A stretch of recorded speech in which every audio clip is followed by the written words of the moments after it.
নমস্কার, একটি নতুন ভিডিওতে সকলকে স্বাগত জানাই। আমাদের লাভা ঋষভ রামধুরা ট্রিপের এইটি হলো 5 নম্বর ভিডিও। এর আগের 4টি ভিডিও আপলোড করা হয়েছে, সেগুলি অবশ্যই দেখো আর জানিও কেমন লাগলো। এই ট্রিপের আজকেই হচ্ছে শেষ দিন। আমরা এখন ঋষভে রয়েছি আর আজকেই ঋষভ ছেড়ে বেরিয়ে যাব। রাস্তায় কিছু সাইট সিইং করতে করতে পৌঁছে যাব শিলিগুড়ি। গতকাল রাত্রে বেশ ভালো বৃষ্টি হয়েছে আর সকালেও চারদিকে ভেজা ভেজা রয়েছে এবং প্রকৃতি যেন বৃষ্টিতে ভিজে আরও অপরূপা হয়ে উঠেছে।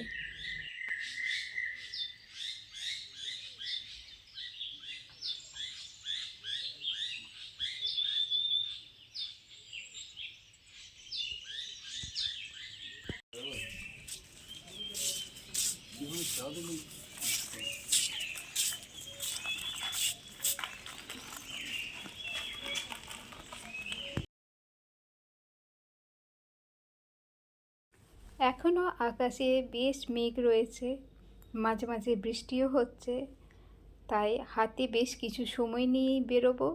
একটু আগে থেকে বেরোবো, কারণ রাস্তাঘাটে কোথায় জ্যাম থাকবে, কিছু কারণে যদি আটকে যায় তাহলে দেরি হয়ে যাবে। সেই জন্যই তাড়াতাড়ি আজকে বেরিয়ে পড়ব। সকাল সকাল সবাই চা খেয়ে নিলাম, তারপর ব্রেকফাস্ট করে আমরা বেরিয়ে পড়লাম শিলিগুড়ির উদ্দেশ্যে।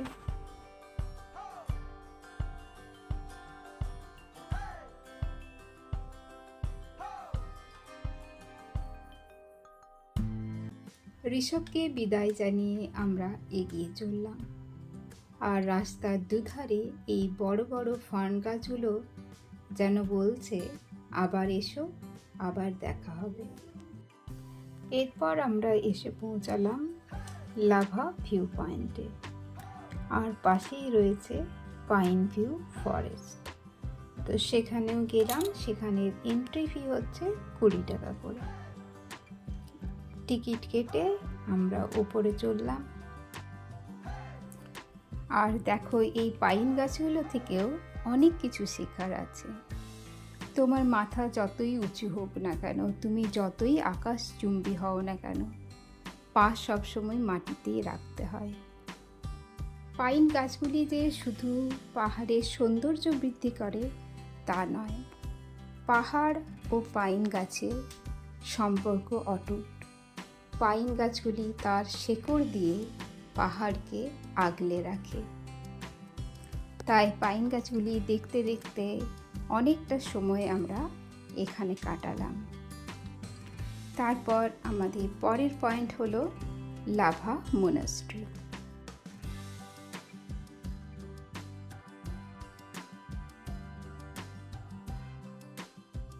এরপর আমরা এসে পৌঁছালাম লাভা মনাস্ট্রি, যেটির অফিসিয়াল নাম হচ্ছে কাগিও থেকচেন লিং মনাস্ট্রি। উচ্চারণে যদি ভুল হয় তো ক্ষমা করবেন। মনাস্ট্রিতে ঢুকেই দেখতে পেলাম 2 জন ছোট্ট বৌদ্ধ শিক্ষার্থী। ছোট্ট শিক্ষার্থীদের শ্রমণ বলা হয়। যারা ছোট বয়সে বৌদ্ধ শিক্ষা গ্রহণ করে তাদের শ্রমণ বলা হয়। অনেকেই কথা বলার চেষ্টা করছিল, কিন্তু ওরা মানা করে পাশ কেটিয়ে এগিয়ে গেল নিজেদের কাছে। আমরাও এগিয়ে চললাম সামনের দিকে। লাভা মনাস্ট্রিতে এসে যেরকম একটি আধ্যাত্মিক অনুভব হবে, সেই রকমই প্রাকৃতিক সৌন্দর্য দেখেও মন ভরে যাবে। চারদিকের ভিউ এতই সুন্দর যে এখানে সারাদিন বসেই কাটানো যাবে। রাশি রাশি মেঘেরা এসে একবার করে পাহাড়ের সঙ্গে দেখা করে কথা বলে যাচ্ছে। আর এখানে রয়েছে একটি ছোট্ট শপ, সেখান থেকে নানান রকম ঘর সাজানোর জিনিস, অনেক রকম জিনিসই রয়েছে। নিজের পছন্দের মতো বা কাউকে উপহার দেওয়ার জন্য কিছু জিনিস সেখান থেকে নিতেই পারো। এই লাভা মনাস্ট্রি তিব্বতীয় স্থাপত্য শৈলীতে তৈরি। লাল লাল ও সোনালি রং ব্যবহার করা হয়েছে এই মনাস্ট্রিতে। এরপর আমরা এসে পৌঁছালাম একটি ওয়াটারফলসের কাছে। দুঃখের বিষয়ে ওয়াটারফলসটির নাম জানি না। লাভা থেকে শিলিগুড়ি যাওয়ার পথে রাস্তার ধারেই ছিল এই ওয়াটারফলসটি। কেউ যদি দেখে বুঝতে পারো এই জায়গাটি কি নাম, তাহলে অবশ্যই কমেন্টে জানিও। আর চারিদিকটা সত্যি খুব সুন্দর। চারিদিকে জঙ্গল, আর তারই মাঝখানে ঝর্ণার জল বয়ে যাচ্ছে নিজের গতিতে। প্রকৃতি এখানে বড়ই মনোমুগ্ধকর। চারদিকের জঙ্গল দেখে আমার তো জুরাসিক ওয়ার্ল্ড রিভার এই মুভির সিনগুলো মনে পড়ে যাচ্ছিল। জঙ্গল থেকে মনে হচ্ছিল যেন ডাইনোসর বেরিয়ে আসবে। এখানে সবাই মিলে বেশ কিছুক্ষণ মজা করছিলাম, আর এমনই সময় বৃষ্টি নামলো। তাই আবার সবাই ওখান থেকে ফিরে এলাম আমাদের গাড়িতে। তারপর চললাম পরের পয়েন্ট, একটি চা বাগান।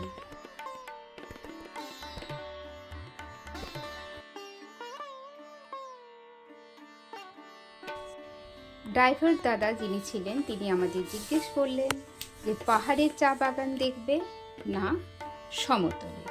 তো আমরা বললাম ওনাকে যে পাহাড়ের চা বাগানই আমরা দেখব।